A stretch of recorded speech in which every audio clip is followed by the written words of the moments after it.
ಈಗ ಇಷ್ಟೊಂದ ಬಿಜೆಪಿ ಸರ್ಕಾರ ನೀತಿ ಏನಪ್ಪಾ ಅಂತಂತಂದ್ರೆ ಅವ್ರು ಏನೇ ಹಗರಣ ಮಾಡಿದ್ರು, ಮಂತ್ರಿಗಳು ಎಷ್ಟೇ ತಪ್ಪು ಮಾಡಿದ್ರು ಕೂಡ ಯಾವುದೇ ಕಾರಣಕ್ಕೂ ಅವ್ರು ರಾಜೀನಾಮೆ ಅಂತ ಅವ್ರದ್ದು ಒಂದು ನೀತಿ ಆಗಿದೆ.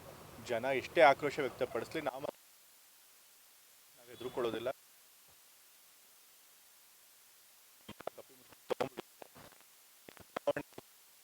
ಇಸಿ ಎಲೆಕ್ಷನ್ ಕಮಿಷನ್ ಬೇರೆ ಸಂಸ್ಥೆಗಳನ್ನು ಉಪಯೋಗಿಸ್ಕೊಂಡು ಜನಕ್ಕೆ ನಮಗೆ ಲೆಕ್ಕ ಇಲ್ಲ ಅನ್ನೋ ರೀತಿ ನಡ್ಕೊಳ್ತಾ ಇದ್ರು. ಬಹಳ ಅಧಿಕಾರದ ಅಹಂಕಾರದಲ್ಲಿ ಮೆರಿತಾ ಇದ್ರು. ಆದರೆ ಈಗ ಅವರಿಗೆ ಪಾಪ ಯುವಜನತೆ ಪ್ರತಿರೋಧ ತೋರಿಸಿ ಕೊನೆಗೂ ಅವರಿಂದ ರಾಜೀನಾಮೆ ಕೊಡ್ಸೋಂಗೆ ಮಾಡಿದೆ. ಒಂದು ಜವಾಬ್ದಾರಿತನ ಅವ್ರಿಗೆ ಬರೋ ರೀತಿ ಮಾಡಿದೆ. ಬಟ್ ಇದೇ ರೀತಿ ಅದು ಅವ್ರಿಗೆ ಎಚ್ಚರಿಕೆ. ಮುಂದೆ ಇದೇ ರೀತಿ ಅವರು ತಪ್ಪುಗಳನ್ನು ಮಾಡ್ತಿದ್ರು ಕೂಡ ಮಂತ್ರಿಗಳಿಗೆ ಅವರು ಬೆಂಬಲ ಕೊಡ್ತಾ ಇದ್ರೆ ಜನ ಸುಮ್ಮನೆ ಇರೋದಿಲ್ಲ ಅನ್ನೋದು ಗೊತ್ತಾಗ್ತಾ ಇದೆ. KPSCಲೂ ಕೂಡ ತೊಂದರೆ ಇದಾಗಿದೆ.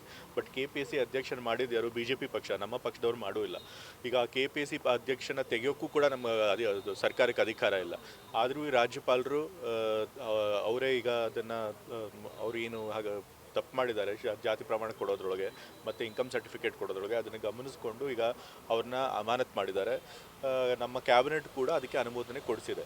ಬಟ್ ಆದರೂ ಕೂಡ ಅಂತಹ ಒಬ್ಬ ಭ್ರಷ್ಟ KPSC ಅಧ್ಯಕ್ಷನ ಇವಾಗ ಅವ್ರನ್ನ ಕಾಯ್ದೆ ಕೊಟ್ಟಿರೋದು ಯಾರು? ಇದೇ BJP ಮತ್ತು RSS ಅವರ ಲಾಯರೇ ಅವ್ರನ್ನ ರೆಪ್ರೆಸೆಂಟ್ ಮಾಡ್ತಿರೋದು. ಸೊ ಹಾಗಾಗಿ ಒಂದು ಕಡೆ KPSC ಭ್ರಷ್ಟಾಚಾರ ನಿಲ್ಲಿಸಿ ಅಂತ ಹೇಳ್ತಾರೆ, ಆದರೆ ಅಂಥ ಭ್ರಷ್ಟನ ರಕ್ಷಣೆಗೆ ಅವರೇ ಮುಂದಾಗ್ತಾರೆ. ಸೊ ಇದು BJPಯ ಹಿಪೋಕ್ರೆಸಿನ ತೋರಿಸುತ್ತೆ. ಹೌದು, ಮೊದಲನೇ ವಾರ ಚೆನ್ನಾಗಾಯಿತು. ಬಟ್ ಎರಡನೇ ವಾರ ಸ್ವಲ್ಪ ವೆಹಿಕಲ್ಸ್ಗಳು ಜಾಸ್ತಿ ಬಂದ್ಬಿಟ್ಟು ಮತ್ತು ಅವ್ರನ್ನ ಬೆಟ್ಟದ ಮೇಲೂ ಕೂಡ ಕೆಲವು ಒತ್ತಡಗಳಿಗೆ ಮಾಡೋದು ಆಡಳಿತ ಬಿಟ್ಟು ಬಿಟ್ಟಿದೆ. ಅದರಿಂದ ಸ್ವಲ್ಪ ತೊಂದರೆ ಆಗಿದೆ ಜನತೆಗೆ. ಬಟ್ ಆದರೆ ಮತ್ತೆ ಬರೋ ವಾರಗಳಲ್ಲಿ ಆ ರೀತಿ ತೊಂದರೆ ಆಗದವ್ರಿಗೆ ಖಂಡಿತ ನಾವು ನೋಡ್ಕೊಳ್ತಾರೆ. ಬರದ ಸಮಸ್ಯೆ ಇದೆ. ಈಗ ರೈತರುಗಳಿಗೆ ದುಡ್ಡು ಕಟ್ತಾ ಇಲ್ಲ ಅಂತೇಳಿ ನೋಟಿಸ್ಗಳು ಕೊಡ್ತಾ ಇದ್ದಾರೆ.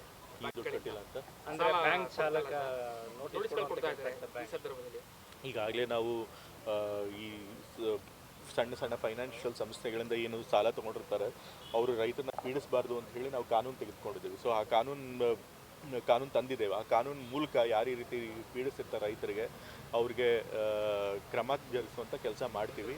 ಯಾವುದೇ ರೈತ ಅನ್ನೆಸೆಸರಿಯಾಗಿ ಹರಾಸ್ಮೆಂಟ್ಗೆ ಒಳಗಾಗಬಾರ್ದು. ಖಂಡಿತ ಇದನ್ನು ಸರ್ಕಾರ ಗಮನಕ್ಕೆ ತಂದು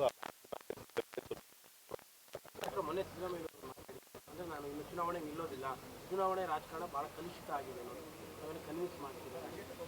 ಇಲ್ಲ, ಮೊದಲಿಂದನೂ ಕೂಡ ತಂದೆಯವರು ಅದನ್ನೇ ಹೇಳಿದರು. ಅವ್ರು ಮುಖ್ಯಮಂತ್ರಿಗಳಾಗಿದ್ದಾಗಲೂ ಅದೇ ಹೇಳ್ತಾ ಇದ್ರು, 2028 ಚುನಾವಣೆಯಲ್ಲಿ ನಾನು ನಿಲ್ಲೋದಿಲ್ಲ ಅಂತ. ಸೊ ಹಾಗಾಗಿ ಮೊದಲೇ ಅವ್ರು ತೀರ್ಮಾನ ಮಾಡಿದ್ದಾರೆ. ಅವ್ರ ತೀರ್ಮಾನಕ್ಕೆ ನಾವೆಲ್ಲರೂ ಗೌರವ ಕೊಡಬೇಕು. ಇಲ್ಲ, ಅವರು ಸಕ್ರಿಯ ರಾಜಕಾರಣದಲ್ಲಂತೂ ಇದ್ದೇ ಇರ್ತಾರೆ. ಚುನಾವಣಾ ರಾಜಕೀಯ ಬಿಟ್ಟರು ಕೂಡ ಸಕ್ರಿಯ ರಾಜಕಾರಣದಲ್ಲಿ ಇದ್ದೇ ಇರ್ತಾರೆ. ಯಾರು ಶೋಷಿತ ವರ್ಗದವ್ರು ಇರ್ತಾರೆ, ಯಾರು ವಲ್ನರಬಲ್ ಇರ್ತಾರೆ ಅಂಥವ್ರ ಪರವಾಗಿ ದನಿ ಎತ್ತುವಂಥ ಕೆಲಸ ಮಾಡಿಕೊಂಡೇ ಬರ್ತಾರೆ. ಸೊ ಹಾಗಾಗಿ ಅವ್ರು ಚುನಾವಣೆಯಲ್ಲಿ ಇಲ್ಲದೇ ಹೋದರೂ ಕೂಡ ಅವ್ರ ಪರವಾಗಿ ಈಗ ತಂದೆಯವರು ಒಂದ್ಸರಿ ತೀರ್ಮಾನ ತಗೊಂಡ್ರೆ ಗಟ್ಟಿಯಾಗಿ ಯಾರು ಕೂಡ ಅದನ್ನ ಬದಲಾಯಿಸೋದಕ್ಕಾಗೋದಿಲ್ಲ.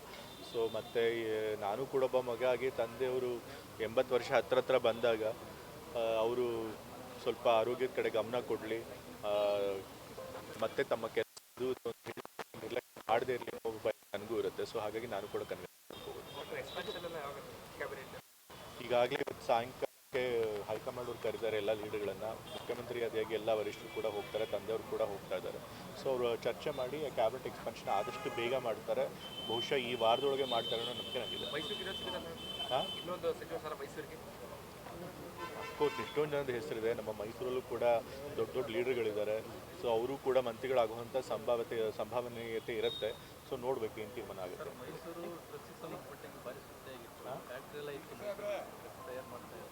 ಅಫ್ಕೋರ್ಸ್ ಸ್ವಲ್ಪ ಡ್ರಗ್ ಮೈನಸ್ ಅಂದು ಮೈಸೂರಿರೋದಂತೂ ನಿಜ, ಅದನ್ನು ಯಾರೂ ಅಲ್ಲಗೆಳೆಯೋದಕ್ಕಾಗೋದಿಲ್ಲ. ಬಟ್ ಆದರೂ ಕೂಡ ನಮ್ಮ ಸರ್ಕಾರ ಆ ಡ್ರಗ್ ಮೇನೆಸನ್ನು ಕಂಟ್ರೋಲ್ ಮಾಡೋದಕ್ಕೆ ಏನು ಪ್ರಯತ್ನ ಮಾಡಬೇಕು ಎಲ್ಲ ಪ್ರಯತ್ನಗಳನ್ನು ಮಾಡಿದ್ವಿ. ಇವತ್ತು ಕೂಡ ಒಂದು ಜಾಗೃತಿ ಅಭಿಯಾನ, ಮಾದಕ ವ್ಯಸನದ ಬಗ್ಗೆ ಒಂದು ಜಾಗೃತಿ ಅಭಿಯಾನ ಮಾಡಬೇಕು ಅಂತಲೇ ಈ ಕಾರ್ಯಕ್ರಮ ಮಾಡೋದು. ನಾನು ಕೂಡ ಆ ಕಾರ್ಯಕ್ರಮಕ್ಕೆ ಬಂದಿದ್ದೆ. ಕಂಬಳ ಇನ್ನೂ ಪೂರ್ತಿ ತೀರ್ಮಾನ ಮುಖ್ಯಮಂತ್ರಿಗಳು ಹೇಳಿಲ್ಲ. ಬಟ್ ಸಿದ್ಧತೆ ಮಾಡ್ಕೊಳ್ತಿದ್ದೀವಿ. CM ಅವ್ರು ಸಿಗ್ನಲ್ ಕೊಟ್ಟರೆ ಕಂಬಳ ಕೂಡ ನಡೆಯುತ್ತೆ. ಕರ್ನಾಟಕ ನ್ಯೂಸ್ ಬೀಟ್ ಫಾಲೋ ಮಾಡಿ, ಸಬ್ಸ್ಕ್ರೈಬ್ ಮಾಡಿ